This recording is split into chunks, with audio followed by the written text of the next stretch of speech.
How's it going, guys? It's Will from Shadow Ascent signing in with a video today. I'm on break, so I figured I'd just kind of take the time to make one of these. I saw Alex made one recently, and it kind of inspired me to do the same. And never do I start the video with a specific idea of where I'm going to go with it. But life's been pretty wild recently. On my job, which I work as a door-to-door salesman, I actually got bit by a dog. Now it's been a few weeks, so I only got a Band-Aid on it. I had a little wrap around it, and it wasn't that bad. Like it was bleeding when it happened. I had to go to the ER, get some a tetanus shot and everything, and make sure the dog had all of its shots. But the crazy thing of that situation came from the dog owner, who was psychotic, essentially. That's the best way I can describe it. She texted me a couple days after the incident, when I had no ill will towards her. I was just like, hey, just letting you know, someone from animal control might be stopping by. And she went off saying like I was creepy and using predatory behavior that was akin to serial killers and rapists and all that stuff. And it was obviously an attempt to avoid a legal situation. But anyways, I'm past it now. It isn't the safest job in the world. By no means am I going to sit up here and act like there aren't other jobs that are pretty horrific in comparison in terms of just overall safety. But going around, a lot of neighborhoods that I'm working that are kind of more of a lower income area for an internet company that I work for, with this vest on and a tablet, you never know what you're gonna get. People will, give me a side eye sometimes or a double take when they see me. I'm like public enemy number one. All the time people ask me what I'm doing, and especially going up to someone's door, you don't really know who you're gonna talk to. And that's kind of a double-edged sword. It's a great thing, but it's also a not so great thing. And that's why, well, that's not the reason why, but part of the reason why I'm actually gonna be putting my 2 weeks in the coming days here to finish up this job. And the main reason is because I'm going to be moving again for the second time in the last year.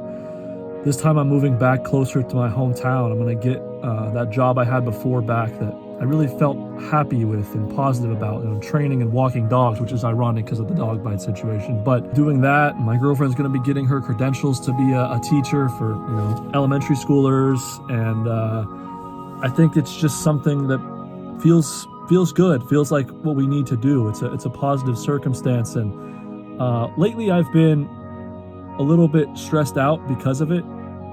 I feel like there's just a lot going on. There's been a lot happening in the last year. There's a lot that's going to happen in the coming months, just with plans and stuff in my personal life. I'm planning on proposing to my girlfriend, and although that's a beautiful thing, it's also stressful. And I think it's been probably one of the hardest years of my life already, not in the sense that it's been really ass, like not because it's been shit, but because it's just been difficult. I'm an adult now. I'm 25. I'm 25 years old. What the hell?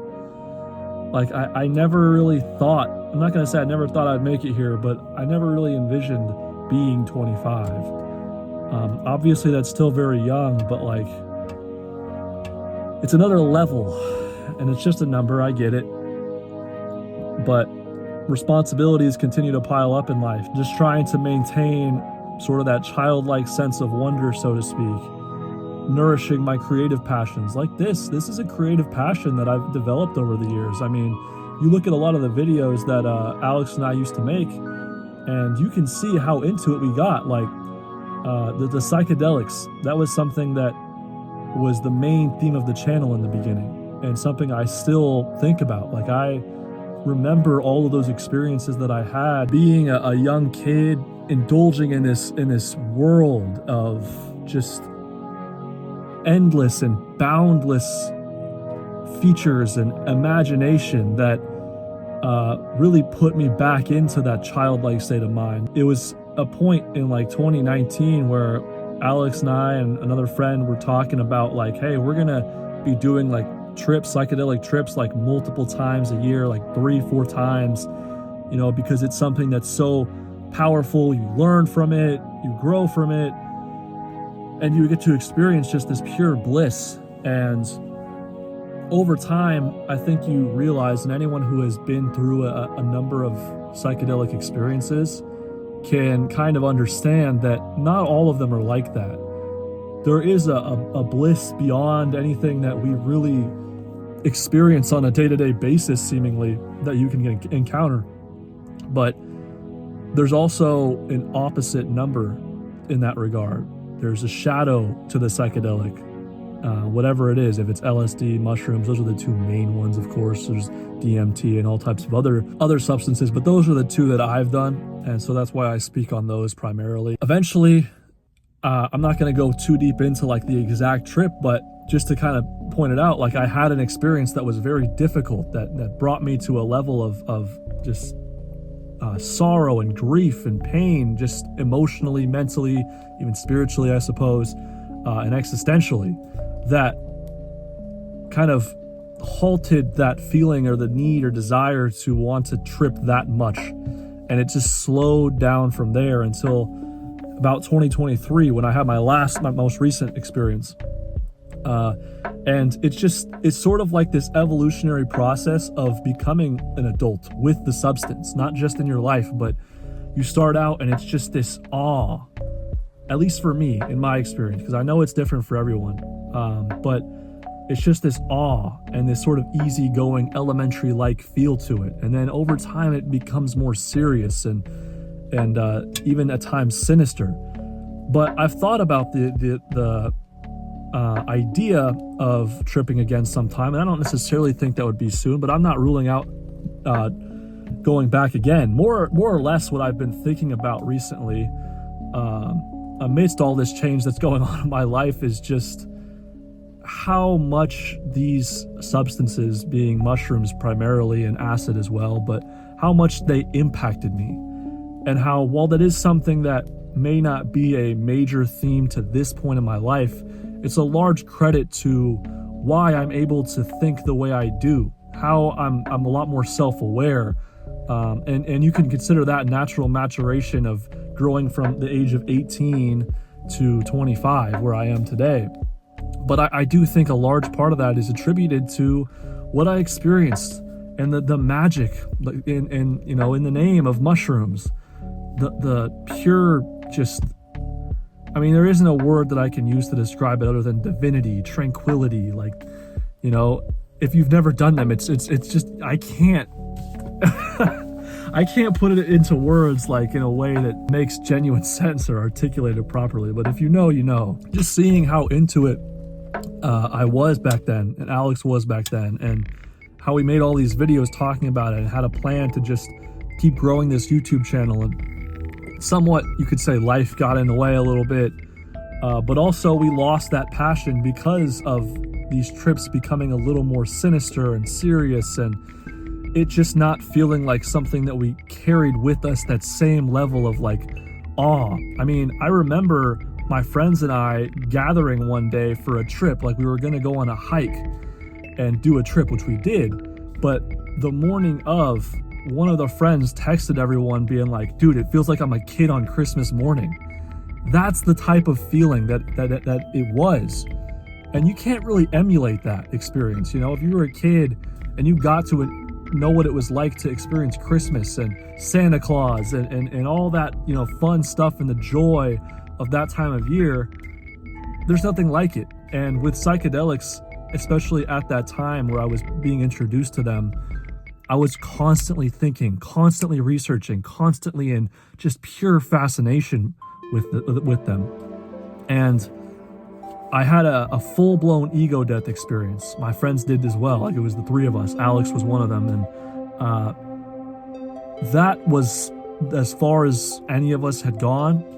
I never rule anything out, but I would assume it's probably the farthest that I go in my life with the psychedelic experience, because it was such an alien-like encounter with something that I can't even describe or fathom.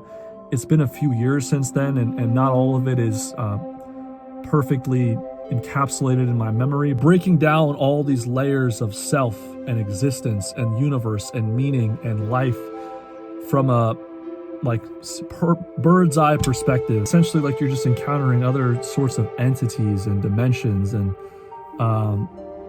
that experience, what that did in particular was crumble my idea of death.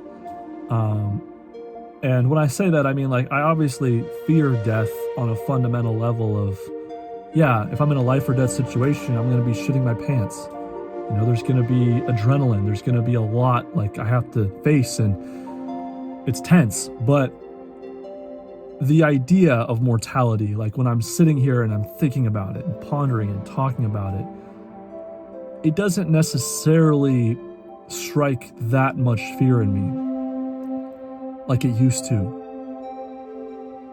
And I think that's largely because of that experience of literally just going through a time where I felt like physically I was dying. During that trip, I mean, I was trying to scatter around for water because I couldn't figure out how to breathe. And I'm like, maybe I need some liquid.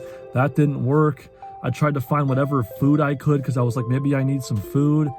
That didn't work. And I legitimately was convinced I was dying, like physically dying. I was thinking about like my friends and family and like, dude, my parents are going to find out this is how I went out. Like this, I died doing 8 grams of mushrooms. But, you know, after time came by, like I eventually surrendered to the experience, and it was a full metaphysical death. With that comes the phoenix rising from the flame, the rebirth. After I kind of, you know, lay down for a while and just let it happen, I eventually got back up and started to feel like, okay, I can feel myself again, my hands, my body, my, you know, I can see properly. It wasn't a painful experience besides just letting go. Letting go in and of itself during that trip was the hardest part about it. Sort of figuratively, that's kind of what I've done in a sense with psychedelics, and it's not with necessarily intent, but I feel like I've kind of brushed to the side those experiences that I had that weren't just these dumb trips that you do because you're young that have no meaning. I mean, I had experiences that like really revealed deeper layers of me and life and nature and society and self, right? And it broke that idea down of self. Like, I suppose that the genuine fascination right now is obviously towards psychedelics, but also just towards life. I think that's where I would contribute to mushrooms primarily, is the fascination I have with the mundane in life.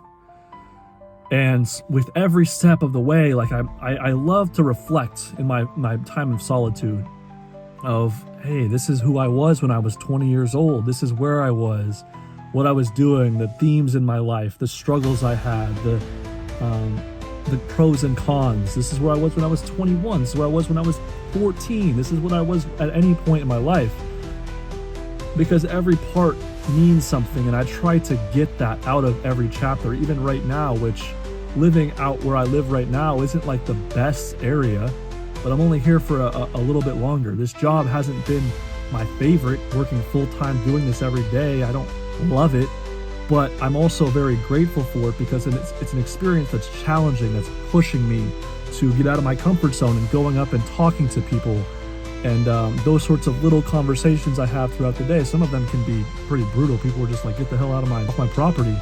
But then others are really heartwarming. Even if they don't get you a sale, it's, hey, I wish you the best of luck on your job. Oh yeah, man, like it's been a beautiful weather out lately. Like, even if it's such simple, basic human conversations that are surface level, it's still something to appreciate. Throughout any struggle, I think that's one thing I've learned so far this year, is you have to find a reason and something that makes it worth it.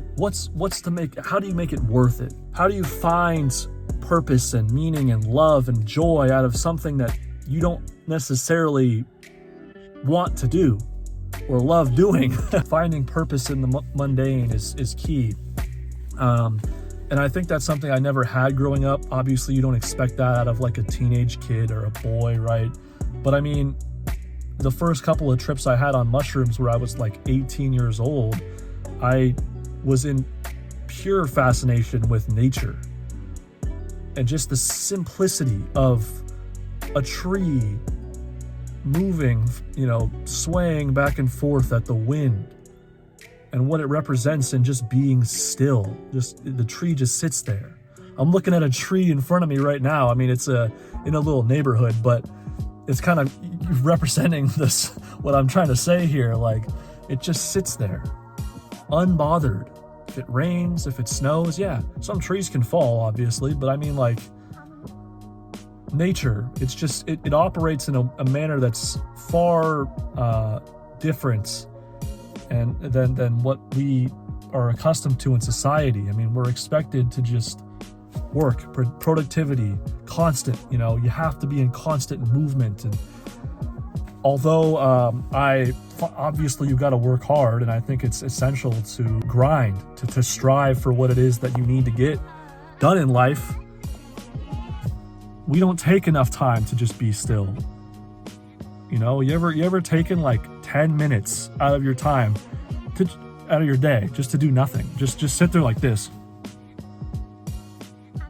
I don't think a whole lot of people do that. I don't either, so I'm not gonna sit up here and say you're to blame. But yeah, this is a lot in this video. I don't really know where or how to conclude it, other than saying, like, a lot of changes going on in my life right now, and I'm grateful for it. I'm learning a lot. I'm growing a lot as a man, and there's, you know, things I also want to look back on and realize that were a big part of my life at one point that I still hold in high regard because of how much they've impacted me, and that being in the form of psychedelics, but also many other things. But either way, thank you guys for tuning into this video. I hope you enjoyed, and much love as always. Will from Shadow Ascent, signing out.